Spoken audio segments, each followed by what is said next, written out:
आपके अस्तित्व का आधार है।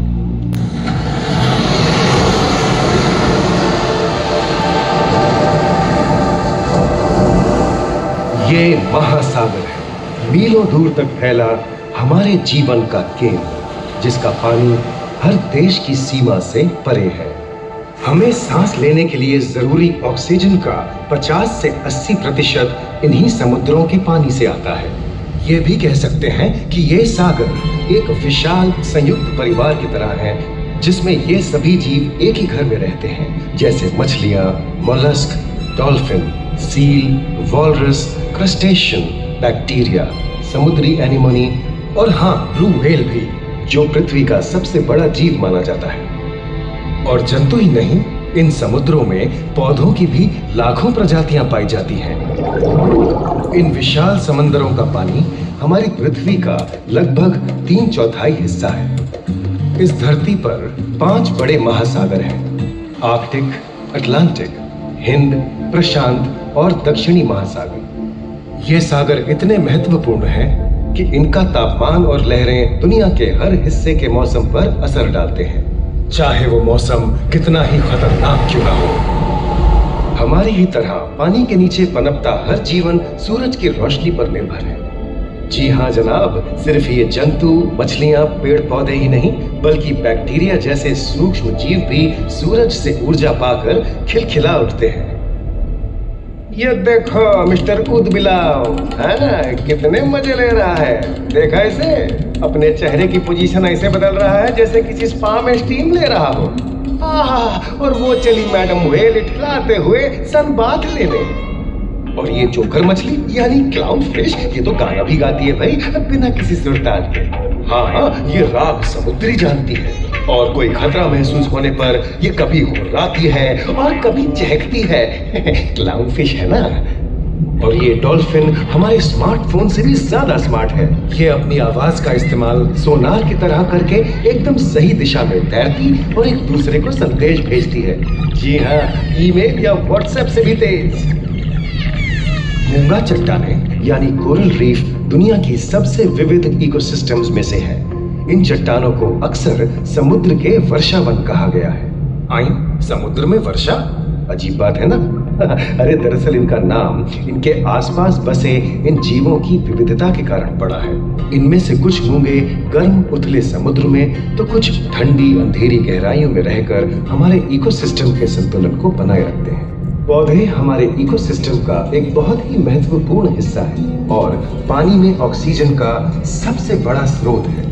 इस नीले पानी में मौजूद कई पौधों में से एक बहुत ही महत्वपूर्ण पौधा है फाइटोप्लैंक्टन, जो पूरी दुनिया की ऑक्सीजन की जरूरत का लगभग 50% बनाकर हमारा अस्तित्व बनाए रखता है। इन समुद्रों में पहुंचने वाली सूरज की रोशनी की मात्रा के हिसाब से उन्हें 3 क्षेत्रों या परतों में बांटा गया है। सतह के सबसे नजदीक वाली परत को यूफोटिक जोन या सनलाइट जोन कहा जाता है।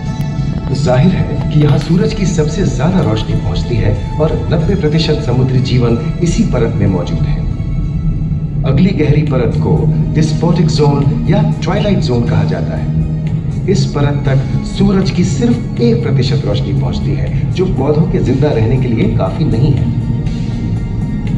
तीसरी और सबसे गहरी परत एफोटिक जोन या मिडनाइट जोन है। यहाँ सूरज की रोशनी बिल्कुल नहीं पहुंचती। ये परत पूरी तरह से अंधेरी और ठंडी होती है, बिल्कुल किसी हॉरर मूवी के सीन जैसे। ये कई जगह पर इतनी गहरी होती है कि यहाँ आसानी से माउंट एवरेस्ट जैसे ऊंचे पहाड़ भी समा सकते हैं। और इसकी सबसे गहरी जगह है प्रशांत महासागर में मरियाना ट्रेंच। महाद्वीपीय तटों के साथ लगे उथले समुद्री इलाकों तक पहुंचना आसान है, लेकिन ये समुद्र का सिर्फ 10% है। समुद्र की गहराई जितनी बढ़ती जाती है, उतने ही वहां के हैरत अंगेज जीव जिन तक पहुंचना मुश्किल होता जाता है। ये समुद्री जीव पहले तो अपनी खूबसूरती से आपको झलते हैं और फिर अचानक एक खतरनाक रूप ले लेते हैं, जिनसे बचना मुश्किल ही नहीं, नामुमकिन है। और ये क्या, अचानक ये रोशनी कहां से आई? ओहो, ये तो जेलीफिश का झुंड है, जिनकी रोशनी एकदम डिस्को लाइट की तरह लगती है। वाह, ये हुई ना बात। अब सभी बड़ी छोटी मछलियां इन चमचमाती डिस्को लाइट को देखकर पार्टी करने आएंगी। और फिर यही रोशनी उन्हें बेरहमी से दबोचकर उनका शिकार करके अंधेरे में वापस गायब हो जाएंगी। लेकिन सभी शिकारियों को छलांगे से लुभाना नहीं पड़ता। सबसे घातक शिकारियों में से है शार्क, जैसे ग्रेट व्हाइट और टाइगर शार्क।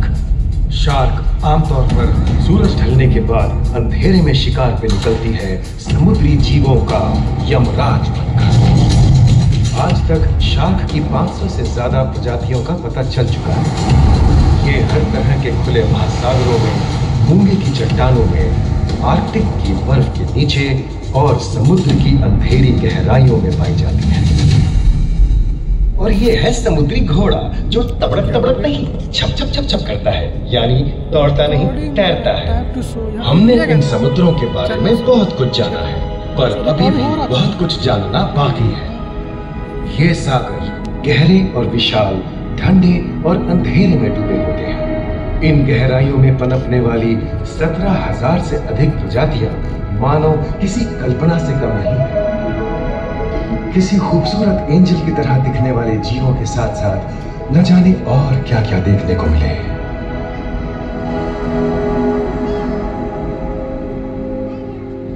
इन विशाल सागरों के इकोसिस्टम इनके बाहर तक फैले हैं। खारे पानी की खाड़ियां, समुद्रों, समुद्र तटों और नमकीन दलदली इलाकों तक। मानव जाति दशकों से प्लास्टिक, जहरीले रसायन, तेल और ऐसी कई चीजों को पानी में बहाकर समुद्रों को नुकसान पहुंचा रही है। कई समुद्री जीवों या मछलियों की दर्दनाक मौत और उनकी इस तड़प का जिम्मेदार हमारी मानव जाति ही है। पिछले कुछ दशकों में वैज्ञानिक पैमाने पर सामने आए खतरों में से एक बड़ा जलवायु परिवर्तन है, जिससे महासागर गर्म हो रहे हैं और ग्रीन हाउस गैसों की अधिकता और ऑक्सीजन की कमी के कारण इन समुद्रों का अम्लीकरण हो रहा है। सागरों के इस तरह गर्म होने से पानी का स्तर बढ़ गया है और बर्फ की चादर पिघल रही है। इस विनाशकारी बदलाव के परिणाम स्वरूप समुद्री जीवन खत्म हो रहा है और पूरे इकोसिस्टम के लिए ऐसे खतरनाक हालात हम ही पैदा कर रहे हैं। हमारी आने वाली पीढ़ी का भविष्य इस बात पर निर्भर करता है कि क्या हम आज अपने निजी जीवन से प्लास्टिक को हटाने जैसा छोटा कदम उठा सकते हैं, या फिर हम बड़े स्तर पर सख्त नियम बनाकर उन्हें लागू करें, जिससे समुद्री संसाधनों का दोहन और प्रदूषण कम हो। याद रखिए, बात हमारे अस्तित्व की है, तो बदलाव की शुरुआत भी हमें ही करनी होगी।